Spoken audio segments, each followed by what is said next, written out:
So today is June 3rd, 2018, and we're going to go through a 2020 election prediction between Senator Bernie Sanders, the most popular senator in the United States, versus, of course, President Donald Trump. So the way we're going to do this is how we typically do it, except I'm going to change the way I fill in the order. So I'm going to be talking about the same things, talking about typical swing states. We're going to have swing states, but I'm going to go through it from 7 p.m. to 1 a.m. poll closings, meaning I'll start off in Indiana, Kentucky, Virginia, those states, and finish off in Alaska. So I'm going to make sure we have the independent that can signify a swing state. So first of all, Sanders isn't going to win Indiana or Kentucky or South Carolina. There was a possibility of him winning the state of Indiana in 2016, but I don't really see it happening in 2020.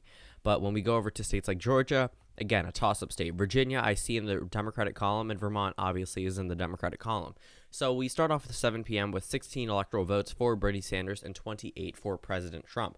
And then we're going to move over to 7:30, where West Virginia, of course, goes to the president. Ohio, of course, as always, is a swing state, and North Carolina is also a swing state. Now we're going to move over into a bigger batch of poll closings. So 8 o'clock rolls around. Tennessee, Alabama, Mississippi, Missouri. That one I don't think would be as hotly contested as other swing states, but I do think it could get a little close compared to 2016. I don't think it'll get between like 1 to 5%, but I do see it getting a little bit closer than in 2016. But Oklahoma obviously goes to the Democrats. And up in the Northeast, typical Democratic area, not flipping anytime soon. New Hampshire easily goes to Bernie Sanders. His primary performance, the way his policies, his issues, things like that are definitely going to resonate with people up in New Hampshire and Maine. I think he could win back all the electoral votes in Maine. And that puts Bernie Sanders at 76 to Donald Trump 76. So Illinois goes to Bernie Sanders, now putting him ahead of President Trump. And then we have Pennsylvania, which I think will also be a swing state, but we'll come back to that one. So 69 electoral votes currently contested, 76 for President Trump and 96 for Bernie Sanders. 8:30 rolls around, Arkansas goes to Trump, and then 9 p.m. we're up across the United States, we see a general trend. Over Nebraska, that one district will be considered a swing state, but again, up across the middle part of the country, Donald Trump does extremely well there. And then that puts him at 147 electoral votes. Arizona, a swing state. New Mexico, Colorado easily go to Bernie Sanders. New York as well goes to Senator Sanders. And Senator Sanders would also carry the state of Minnesota. And then Wisconsin and Michigan, swing states as usual. And then we leave off with 149 electoral votes for Bernie Sanders to 147 for Donald Trump. And now we're going to go into 10 p.m. So Utah rolls around. Trump easily carries the state of Utah. Montana rolls around. Trump easily would carry the state of Montana. This puts him at 156.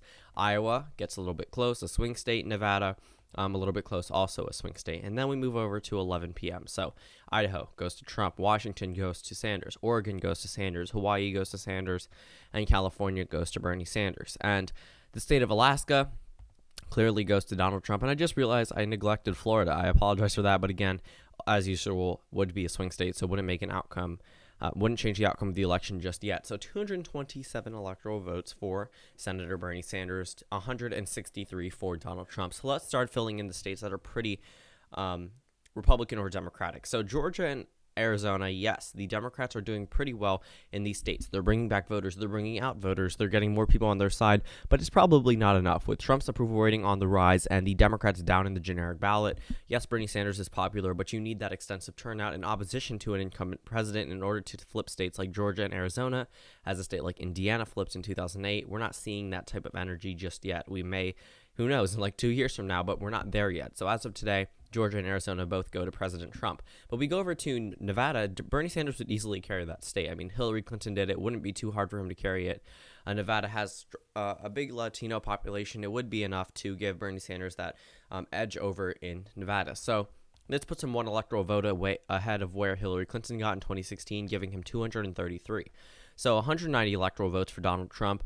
I think Trump would carry North Carolina. I think it's pretty easy to say how Trump could carry North Carolina just based off the fact that it is a pretty conservative state. Bernie Sanders' progressive appeal doesn't extend to states like North Carolina unless it's a wave year, and 2020 probably won't be a wave for Democrats. If Trump continues this trend, his approval rating will be around 46-47%, if not maybe possibly even 50%, and that's going to be devastating for Democrats, considering Barack Obama won re-election with 45% approval rating. You can pretty much imagine what Donald Trump would win by, especially since polls typically underestimate him. But North Carolina, Barack Obama didn't carry it in 2012. Hillary Clinton didn't carry it in 2016. Only went for a Democrat once by around, I believe it was 14,000 votes in 2008. We're probably not going to see it go Democrat unless someone who is more moderate.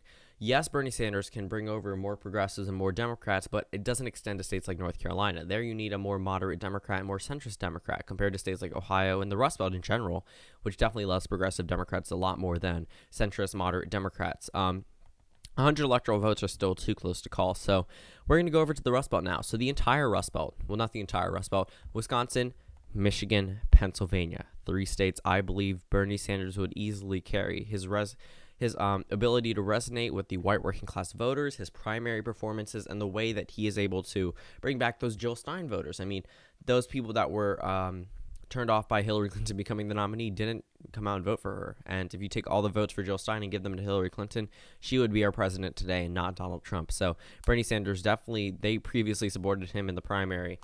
We definitely see how some people from the Sanders part of the Democratic Party didn't really want to vote for Hillary Clinton, and that eventually hurt her, whereas the Rust Belt is typically Democratic, so it was a really big shock that Donald Trump was able to carry in, and of all the Republicans, Donald Trump was the one to do it. Again, a bigger shock. So this is something a little bit different. Iowa, I think, would go to Donald Trump. Typically, I give a state like Iowa to Bernie Sanders because I think he can better appeal to the rural-type voter, the person who cares a lot about their land and everything. It's just a lot of things that resonate with people in like Vermont, believe it or not, resonate with people in Iowa. And it's kind of unbelievable, but also Bernie Sanders is that type of person who can almost appeal to almost anyone. I mean, he doesn't do it the best with conservatives, but Iowa previously was a Democratic state. It was safe Democratic in 2008, likely Democratic in 2012, and leaning Republican in 2016.